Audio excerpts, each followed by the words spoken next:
Hey everyone, this is Brian Ferguson. I want to welcome you to a special edition of Bumps and Thumps, the Talk of Wrestling podcast. Tonight we have a very special treat for you. We have two gentlemen that have written a book on probably one of the most underappreciated and underrated wrestlers of especially the golden era of the 50s and 60s. I'm talking about Wilbur Snyder. And I'm going to bring these gentlemen in right now, Mr. Steve Verrier and Mr. Richard Vicek. Gentlemen, thanks for coming on tonight. I really, really appreciate it, giving you the time and putting you on tonight. So thank you for coming on. Well, it's a pleasure to be here. Great to be here. Thank you. Thanks. All right. Thanks, Ken. All right. First, I want to start before we kind of get into the book, kind of your guys' background. Steven, if you wouldn't mind, tell us a little bit about yourself and kind of your professional wrestling background, if you would, please. Well, I grew up as a fan. I was living in Southern Ontario at that time, and one of the promotions I got to watch a great deal of was the Dick the Bruiser Wilbur Snyder promotion out of Indianapolis. They had TV broadcasts from Detroit, and I lived about an hour away. So I got to know Wilbur Snyder. I also watched other promotions, including the one based in Vancouver in Western Canada. Out of that interest, I wrote a couple of wrestling books in recent years. One of them, a biography of Gene Kiniski, who happened to be a great friend of Wilbur Snyder. So, yes. I'm a fan who has done a lot of writing over the years, but much of that is in other areas. And, over the last decade or so, I've been focusing on doing some wrestling work as well, since I miss those old days, and like to help keep those alive a little bit. But I'm a fan, and I hope that comes through in the writing as well. Yeah. And Richard, how about yourself there? I was fortunate to be living in Chicago when the Chicago Wrestling Club was formed in the winter of 1965, whereby Verne Gagne of the AWA plus Dick the Bruiser and Wilbur Snyder joined forces to promote wrestling at the International Amphitheater in Chicago, which they did 255 wrestling cards through the beginning of 1983. Wow. And so twice during that first 1966 run, my parents trusted me enough, and I did good enough in school to be taken to the amphitheater. And a few years late, and by the way, on Chicago TV, you were actually seeing Verne Gagne's television matches from Minneapolis and Bruiser and Snyder's matches from Indianapolis. So that's how I got exposed to it. I even attended the final Chicago Wrestling Club event in February 1983. Okay. And after which Verne went out on his own. Yeah. And WWA people were no longer part of wrestling in Chicago, generally. Yeah. Okay. Here's what I just want to tail in. Sure, go ahead. Steve being the biographer of Gene Kiniski. And my first wrestling project was the biography of Dick the Bruiser. And and you could figure out how frequently the name Wilbur Snyder came up for any interview I had for the Bruiser book or any document source that I read. Yeah. And I don't know, Steve may want to comment on that same aspect for doing the Gene Kiniski research. Yeah. Go ahead, Steve. Yeah, the name Snyder came up frequently. I mean, I talked to a number of people who really emphasized that Wilbur and Jean had a great friendship, and Verne Yeah. Gagne was obviously close to both of those men. Yep. But yeah, as Richard said, I think when we worked on previous projects, we certainly had a strong feeling that, okay, Wilbur, he's really an influential, Yes. significant fellow from Yeah. that era of wrestling, Yeah. and I think that's our motivation for working on this book. Well, I can tell you too from when I did the Gagne book, Verne Gagne, Wilbur Schneider was in there. He's in there. If you've read it or if you get it, Mhm. he's in there. They were very, very good friends, Yes. and they had a lot of matches together. They had a lot of as tag team partners and as opponents as well. And I guess my next question for both of you is what really prompted you to finally you two coming together and say we're going to do this book on Wilbur Snyder, which by the way I have a cover and I'm going to see if I can get it up here and hopefully I can. It's a great cover, by the way, and I'm going to show it. Hopefully everybody can see that. Uh, Wilbur Snyder, the world's most scientific wrestler. Okay, and great shot, by the way. I don't know where you got that. It's probably from the amphitheater or something. Uh, but that is a great shot. Can you guys see that? Um, Not I from our side, but that Okay. photo was the Okay. responsibility of publisher and layout artist Scott Teal. He Okay. designed the cover. Okay. Well, it is a great. I'm sorry if you can't see it. I'm trying to get it where you can, but that's okay. I apologize, but it's a great cover. It's a great shot. Uh, who is the other wrestler that was in that shot? Angelo Poffo, a frequent Oh, opponent of Wilbur throughout the 1950s through the 70s. and an and for those, underappreciated guy as well, I would say. yep, and the father, for those who should know, but maybe some don't, of Macho Man Randy Savage and Leaping Lanny Paffel.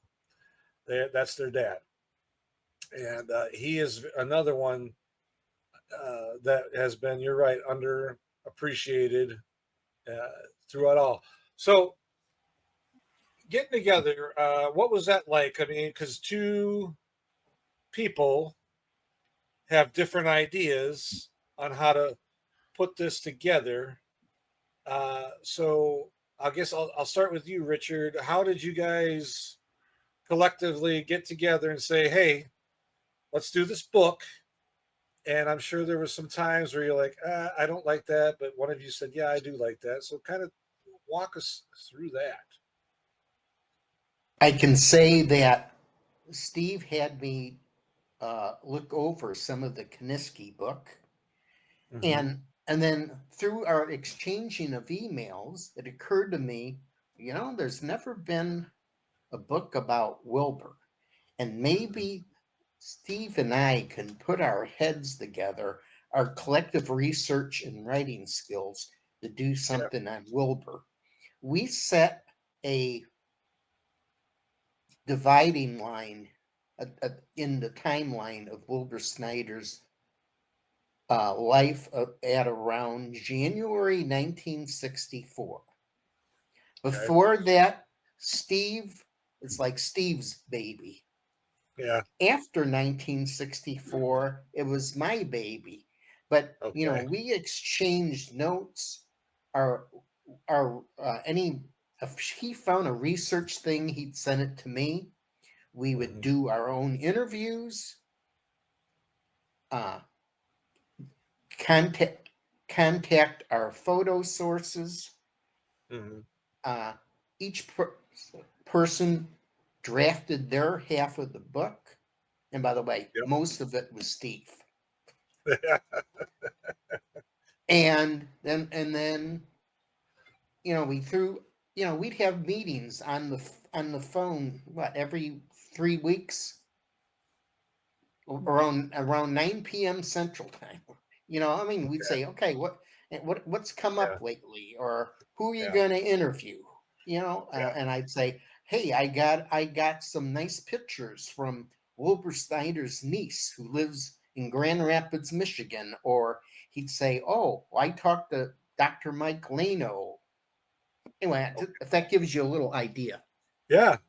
And Steve, from what Richard says, you're the research guru, if you will. How was that for you, reaching out and getting that research to digging into Wilbur's, his lineage, basically? What was that like for you, reading that stuff and finding out all this?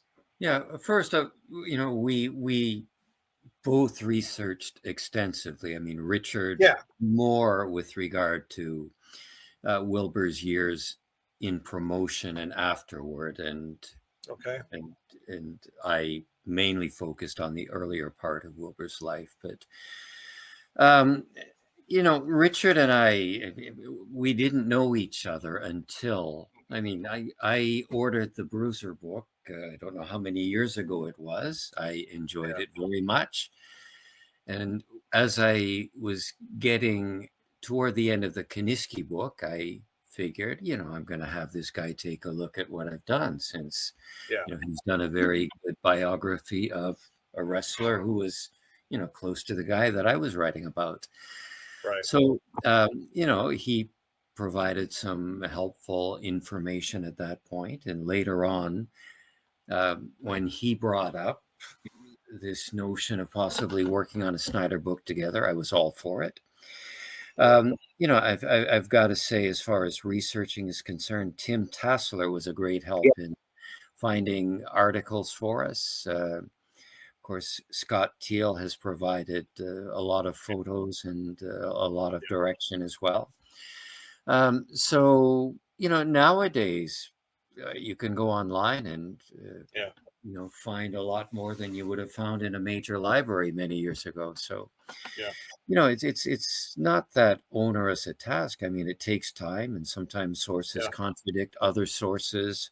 Sometimes you wait 3 months to hear back from somebody, but you're building that puzzle. Some of the pieces are very small, but I had this sense from the beginning we were going in the right direction.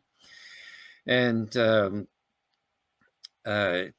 was, I would say the research was kind of fun, when somebody has lived a significant life, one that you really did not realize was all that interesting. It is fun to, track down source after source after source. I mean, the real work comes in the writing and making a story out of that.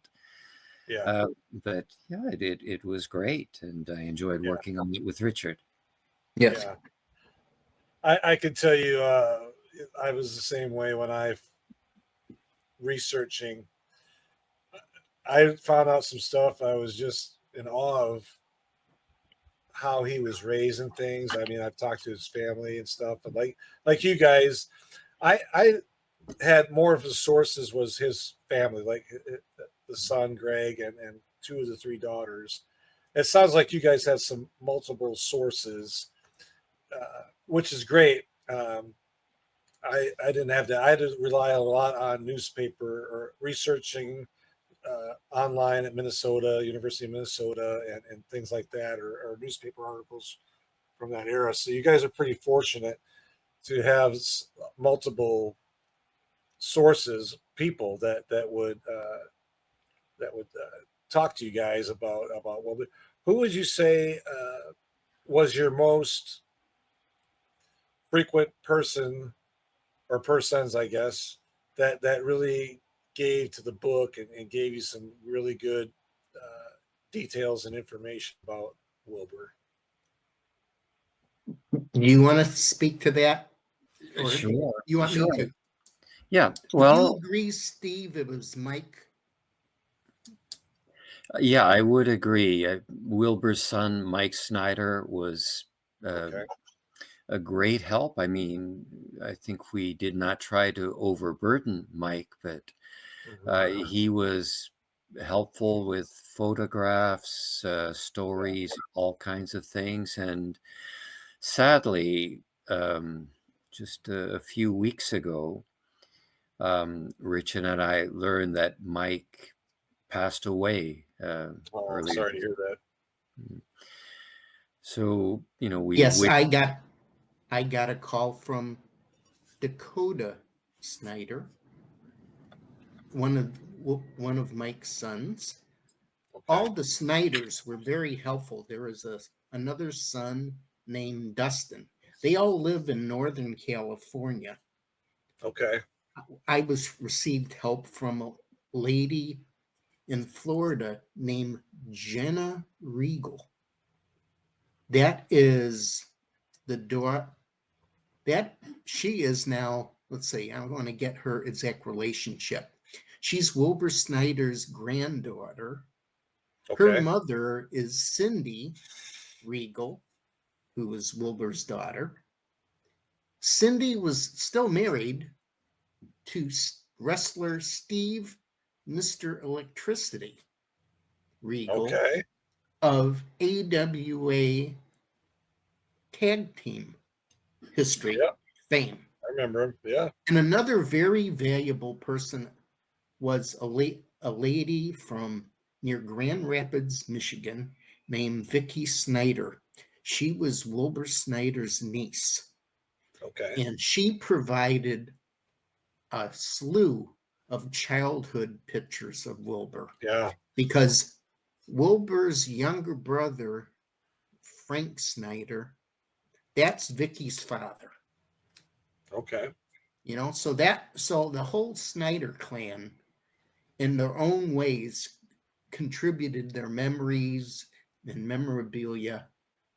We couldn't not have done it without them. Yeah, and I think that is especially important now because, in fact, all four of us, I'm sorry, one, two, three, all three of us, Brian, Richard, and I, have written books in recent times about wrestlers who were born in the late 20s or early 1930s. Yeah. As you can imagine, it's getting harder and harder to speak to their contemporaries in the ring or people who knew them for many years. Yeah.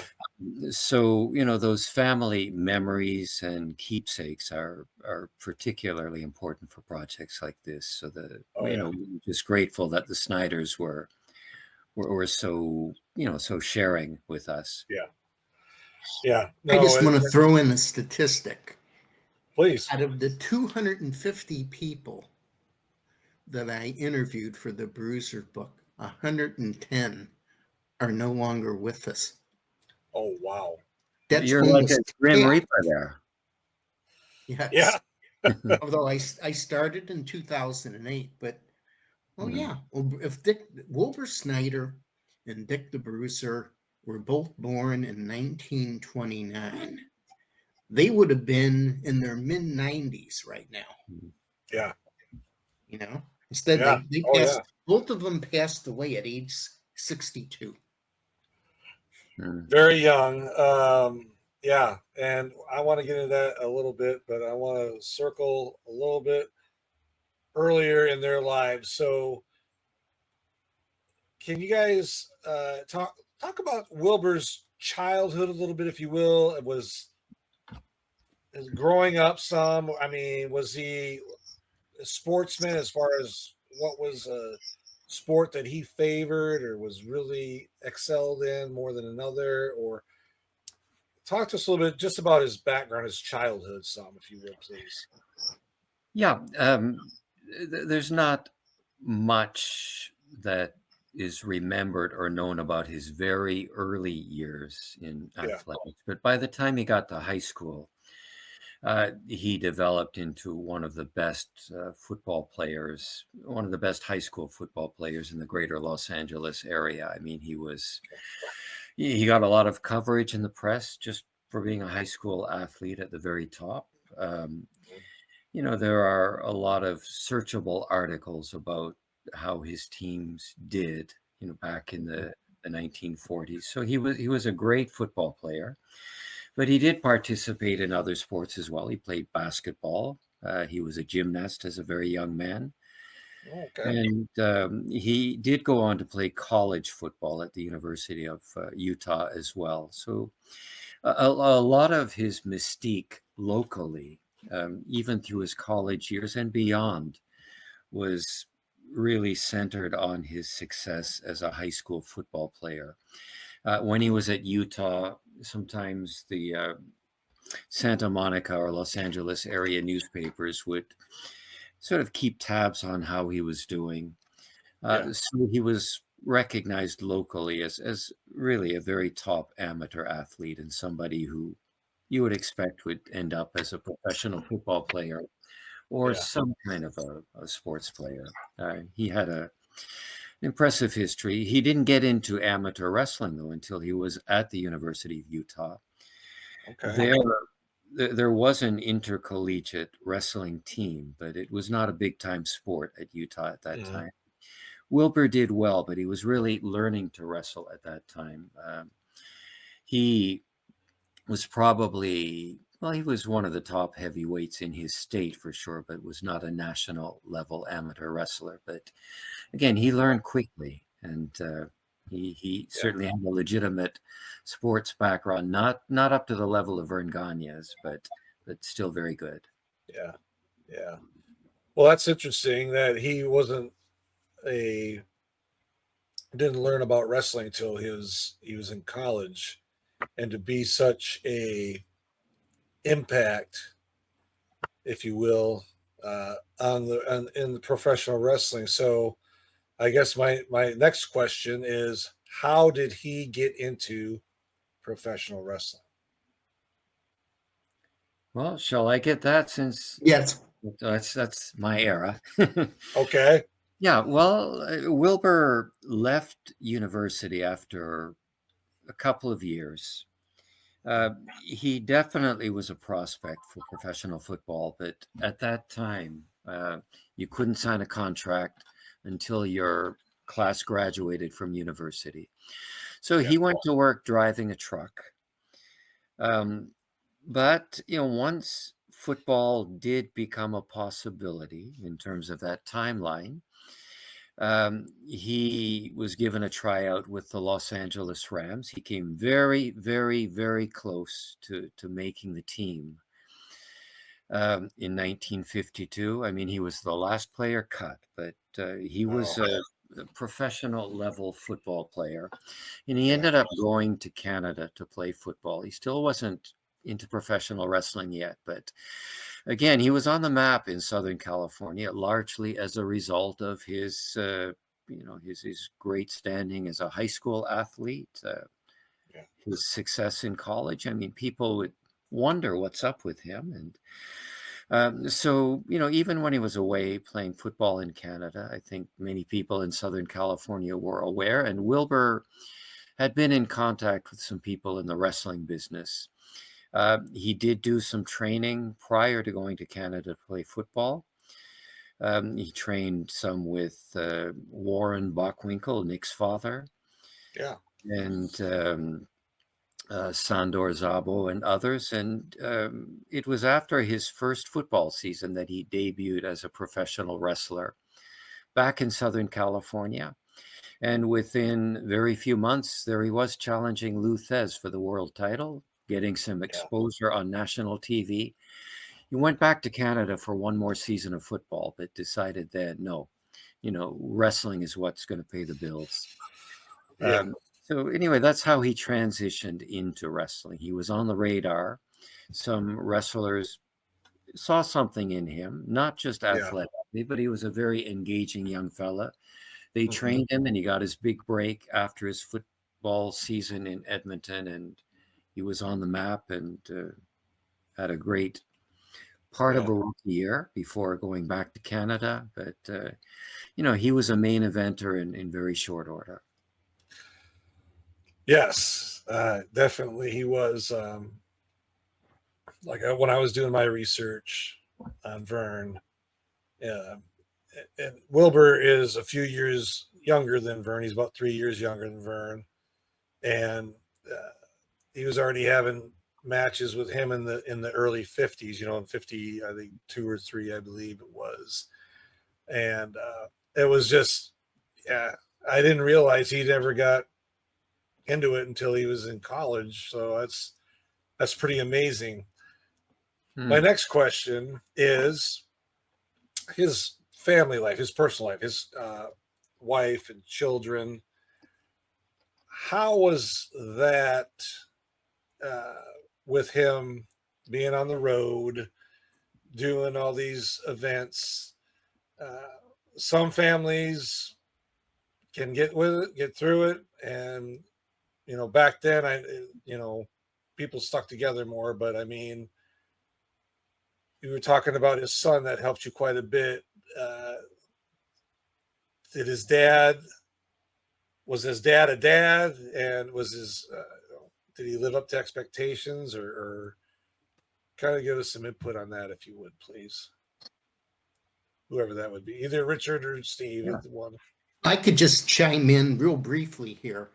Sure. During the first 10 years, 1953 to 1963, Mike Snyder listed out for me 12 cities where the family moved to. I have it somewhere in a PowerPoint presentation. They started out in California, went to Texas, then Minnesota. I'm just saying this moving to Ontario, to Chicago.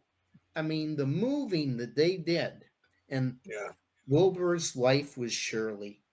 The son was Mike. The youngest sister was Cindy.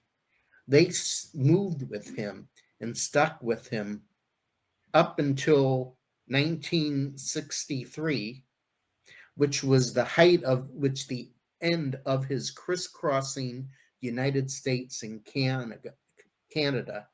And maybe Steve can talk about a promise Wilbur made to his son. Okay. Yeah, I'll get to that in just a moment. Yeah, that son, by the way, Mike, was born when Wilbur was very young. And Wilbur and Shirley married when Wilbur was just 18 and out of high school. Okay. And Mike was born during that fairly brief period when Wilbur was living on campus at the University of Utah and playing football. And I think Richard would agree that the family was Wilbur's priority. Yeah. True, they did crisscross the country, as Richard said. And, even beyond 63, Wilbur was in demand and still traveled, but he didn't take the family to live in other places. I mean, they settled in Indianapolis, but through all of that, the family was Wilbur's priority. He kind of hated being on the road for any length. He liked to get home as often as he could, preferably every night if possible, to be with his son, daughter, and wife. But Wilbur had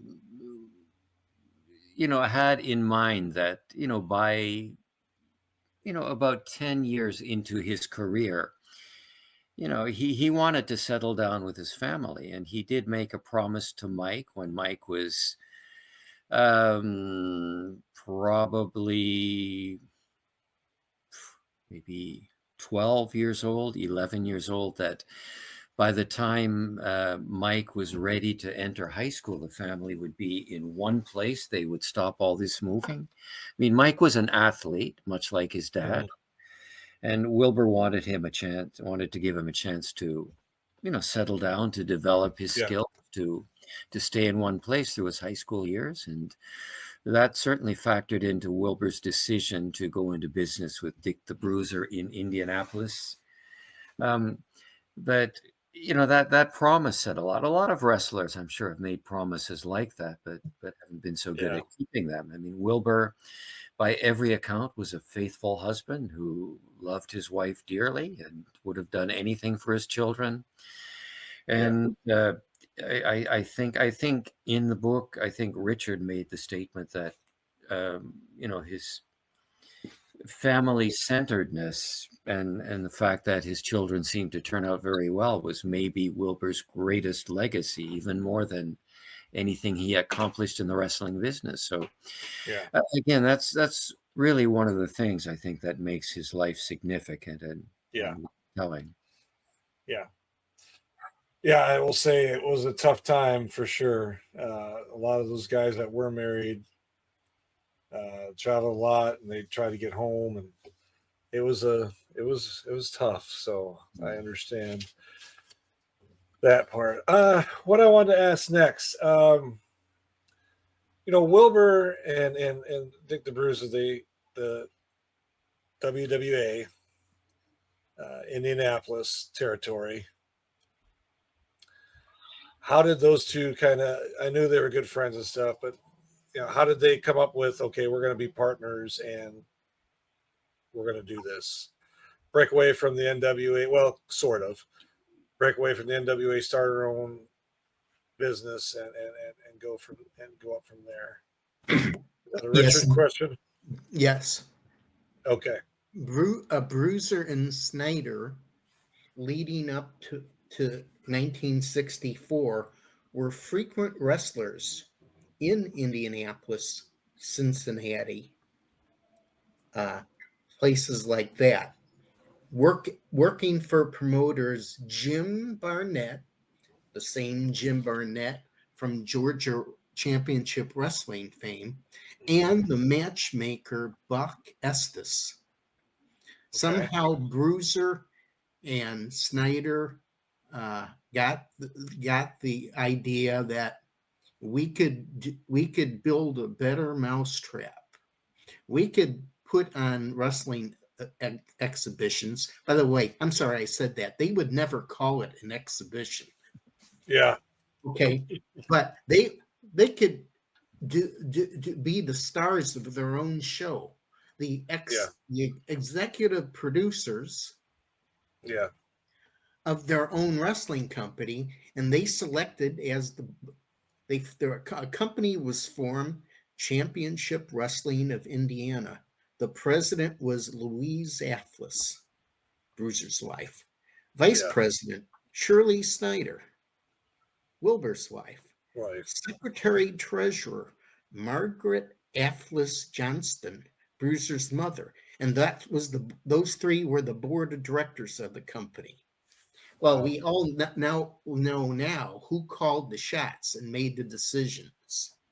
Right. But they started promoting their own shows opposite the existing promoters, Barnett and Estes. And after about 5 months, they won the territory. They won the promotional war, with Estes moving to Texas to book for the Funks, and Barnett going to Australia.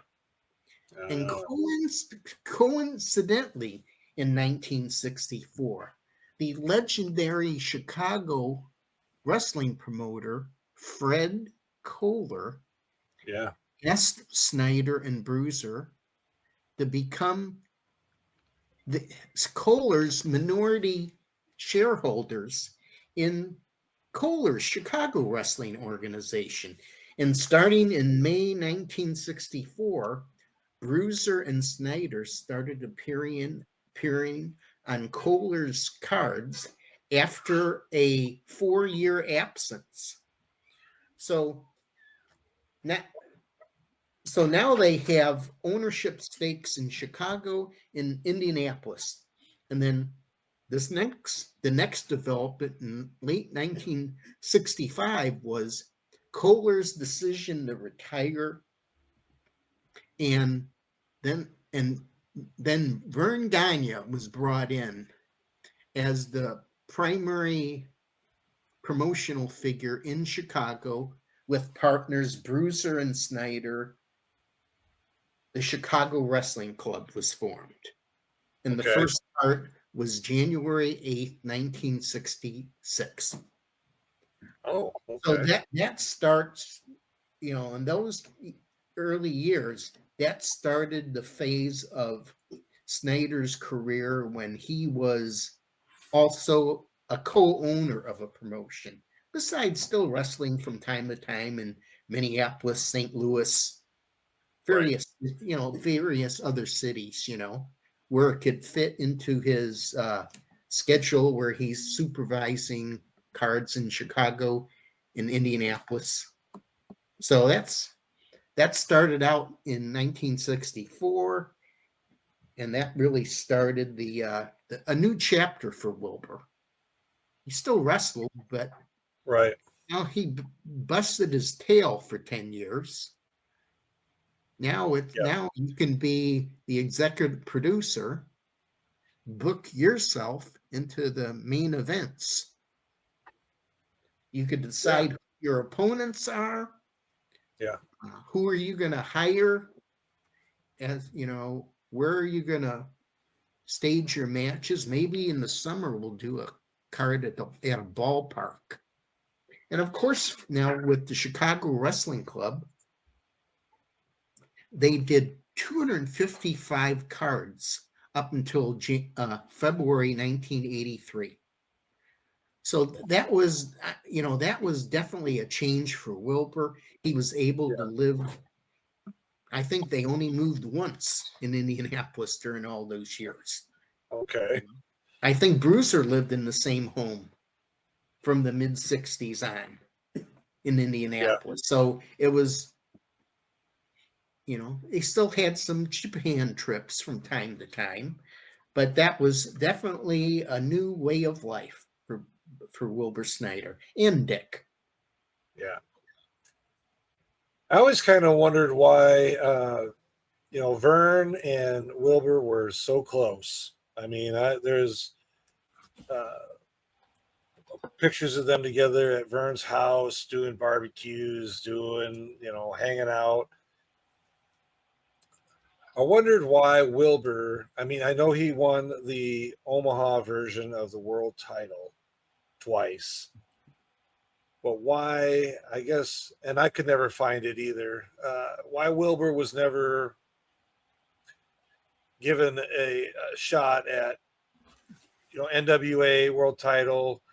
Probably the same reason why Verne, but I mean the AWA world title too, when that was formed in 60, and Verne would trade it off. He never traded it off with Wilbur. And I don't know, it was because they're both fan favorites, baby faces, or was that ever talked about in your research?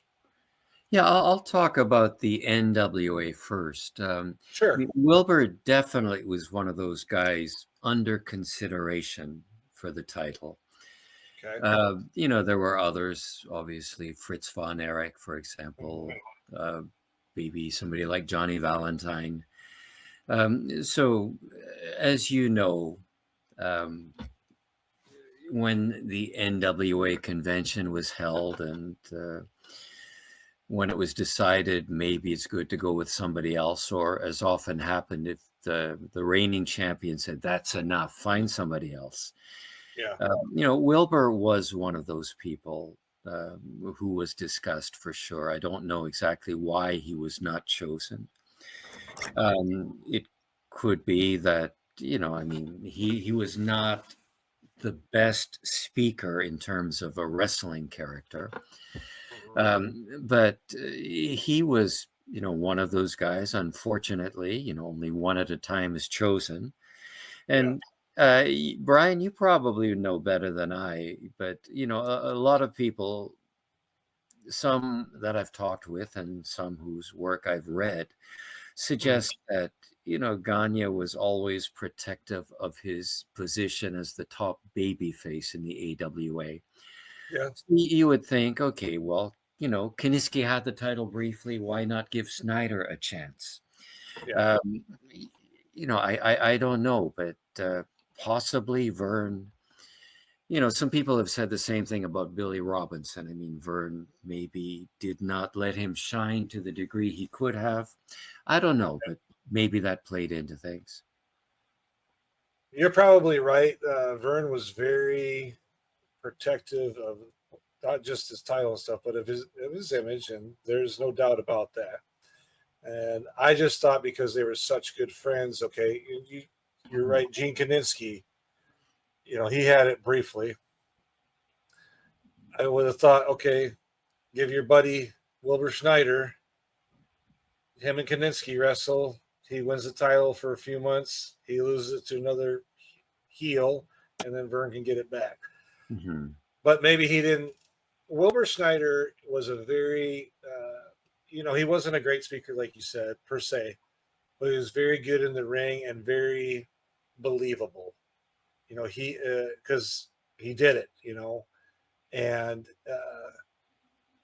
those guys back then, you really had to push yourself to the limit and really be believable because that's how you earned your bread and butter. And uh, Wilbur to me was, I think he should have been a world champion at least, or if he wasn't a great talker, there's always a manager out there, somebody to talk for him. He should have been a world champion. I was surprised when I did a little digging before I come on here tonight with you guys that yes, he was a world champion, Omaha version of the title in the 59 and 50, or 61, I think it was. I can't remember. But it was just very surprising. And that he's from California, but he settled in Indiana. Was there a reason why they never went back to California? I know they had San Francisco territory and LA, LA's area. Was that the reason why they never went back to California? Is because it was, I don't know. Well, in the early 60s, the Snyder family did move to Northern California. Okay. Wilbur, in fact, was a big attraction. He and Ray Stevens set an attendance record at the Cow Palace. I mean, Wilbur was big, but the promotion seemed to have climaxed, I would say, a little bit before Mike Snyder was going to start high school. So I think Wilbur just thought maybe prospects were better back in the Midwest. Certainly the family enjoyed living in the Midwest. I mean, I certainly gathered that from conversations with Mike. Yeah. And, after a good run in Northern California in the early 60s, the family did move back to Indianapolis. You could say pretty much just in time for Wilbur to keep that promise to Mike. They stayed. Yeah.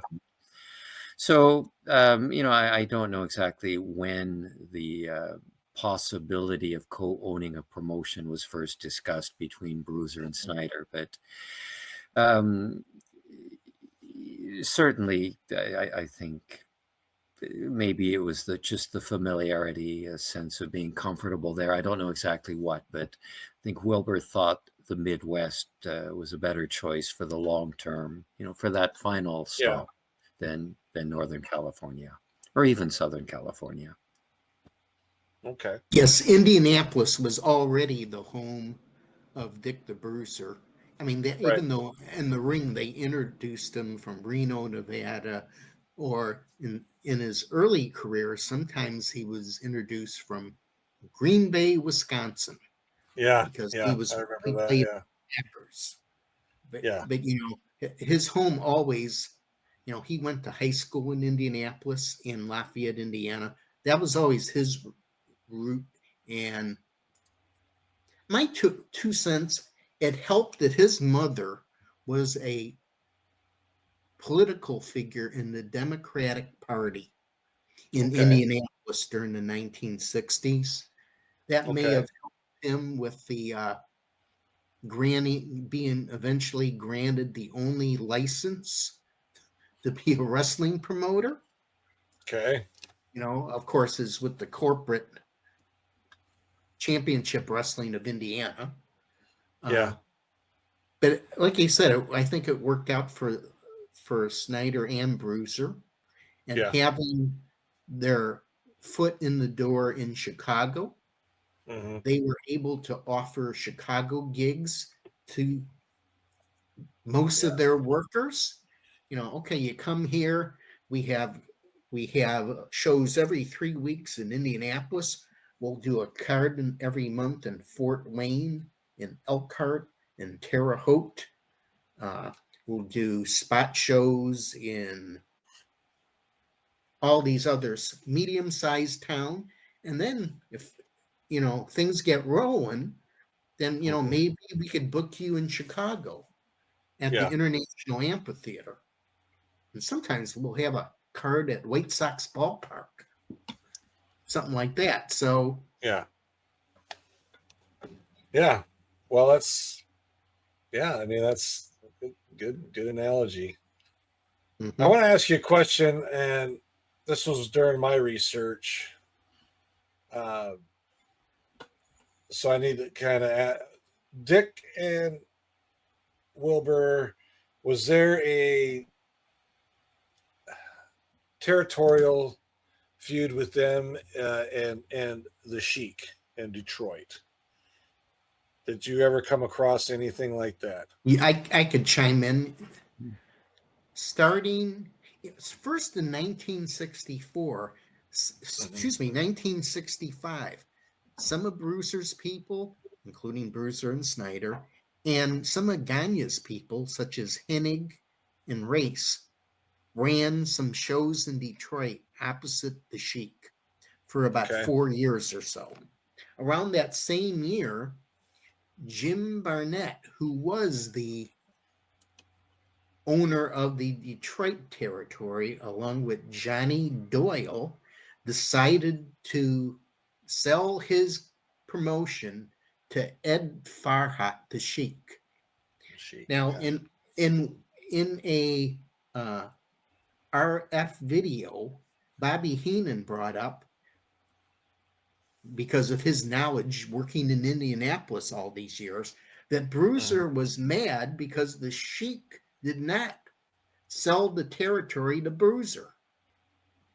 So eventually, in 1971, Bruiser's company started running cards in Detroit at the Olympia Stadium, which was the home of the Detroit Red Wings, as opposed to Cobo Hall, where the Sheik did the NWA cards. Well, so there was a promotional war in Detroit for 2.5 years.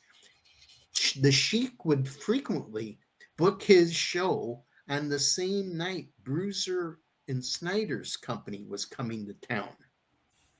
And all the other NWA, many of the NWA promotions would send some of their top guns to Detroit to stack the Sheik's card.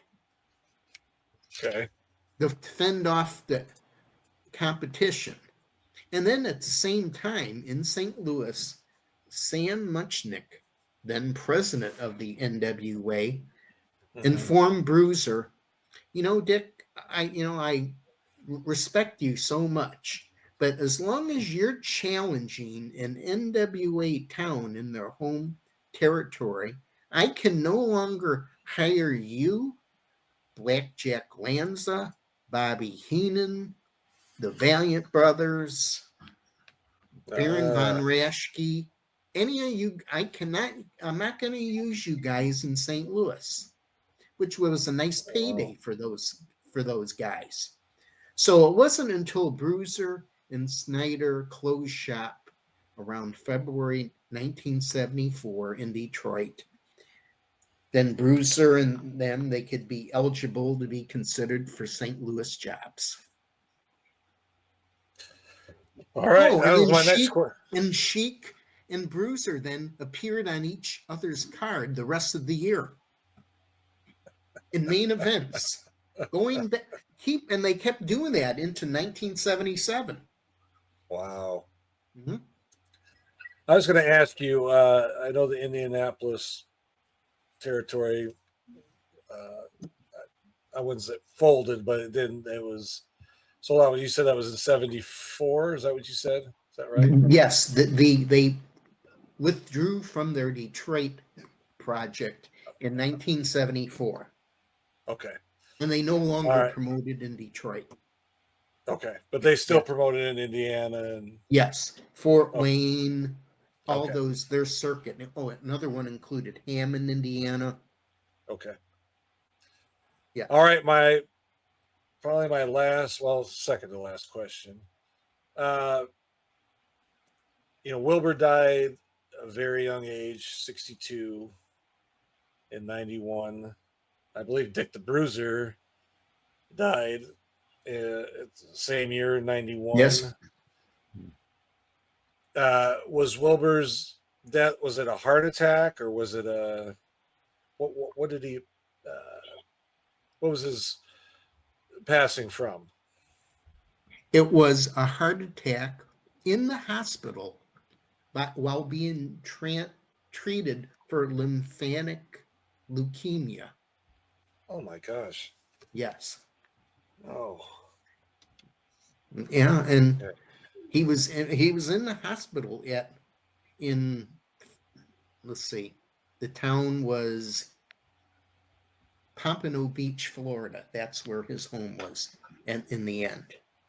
Okay. Yeah, so that was, and Bruiser's the most reputable story is he died lifting weights, internal bleeding while lifting weights. So that's the official statement put out by Suncoast Hospital in Largo at the time. So that's, I don't have authority to, request autopsy or Right. death certificates. I was under the understanding Bruiser died when he was lifting weight because a blood Yeah. vessel or Yes. something bursted. And aneurysm, basically. Is that Yes. That's okay? Yes. Okay. My last question. Wilbur, when did Wilbur stop wrestling? I guess there's two parts of this question. When did Wilbur stop wrestling altogether? And what did he do in his final years if he was living in Florida or wherever he was at? What was he kind of doing? Was he in the background doing something wrestling wise, or was he just doing something totally different, or what was that like? He attempted to co-promote Indianapolis with Verne Gagne in 1984. Okay. That ABWA established for about 4 months a stop in Indianapolis at Market Square Arena. I don't think they achieved over 1,000 people in attendance.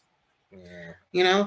He retired to Florida, spending summers in Indianapolis, winters in Florida, playing tennis, visiting his family and friends.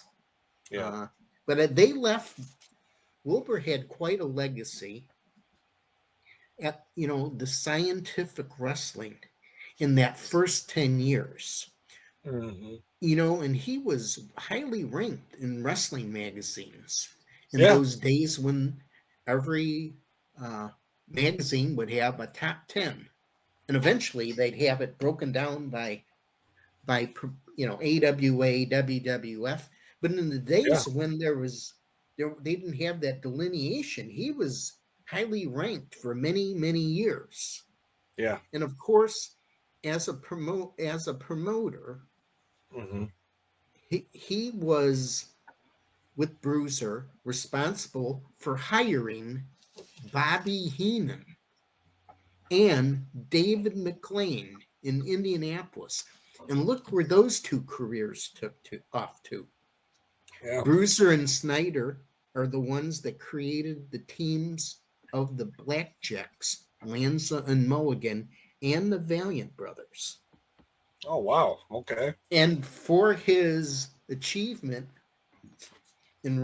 in professional wrestling, Mm-hmm. Wilbur was put into the Wrestling Hall of Fames in Chicago and St. Louis, and for his amateur contribution, the Luthez, Waterloo, Iowa Yeah. Hall of Fame in 2014. Okay. Wow. All right. Yeah. That's pretty interesting. I didn't know the Luthez one.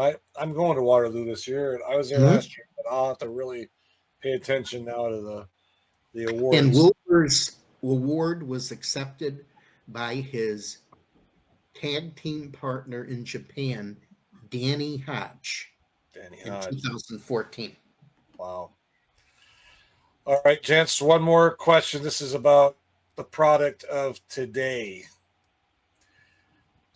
I probably know your answer already, but I'm going to ask it anyways. Steven, what is your thoughts on the product of today? Because you only get a couple now on TV. Your thoughts on it? Well, I can approach that from two directions. I mean, right now, I am in my little office in my home in Washington State. So, Okay. yeah, I fast forward through some of the modern day wrestling programs while I'm here. Yeah. And I think fast forward is the way I would prefer to watch most of what I see. Yeah. There are some wrestlers who stand out. I like Gunther. Yeah. Yeah. I'm with WWE. you on that. Yeah. Yeah, and there are some guys who stand out as being athletic and not too reckless and entertaining. Yeah. So I like that, but when the total package involves more in terms of ring entrances and talking than anything athletic or halfway believable, I'm not the hugest fan. But I've got to say also, I spend a fair bit of time in Japan. I mean, we've got a place there, and Oh, okay. when I'm there, I can take a train for. Well, it takes me about an hour to get to Korakuen Hall, a little arena Mm-hmm. which houses many wrestling promotions every month, and they're all different, Yeah. and they all focus on the wrestling. So when I'm Yeah. there, I enjoy the variety, the athleticism, the attempt to make things believable. And Mhm. so it depends. I mean, I see some good, but unfortunately, well, this is a Monday. So if I turn on the Monday night show that most people who follow wrestling watch, Yeah.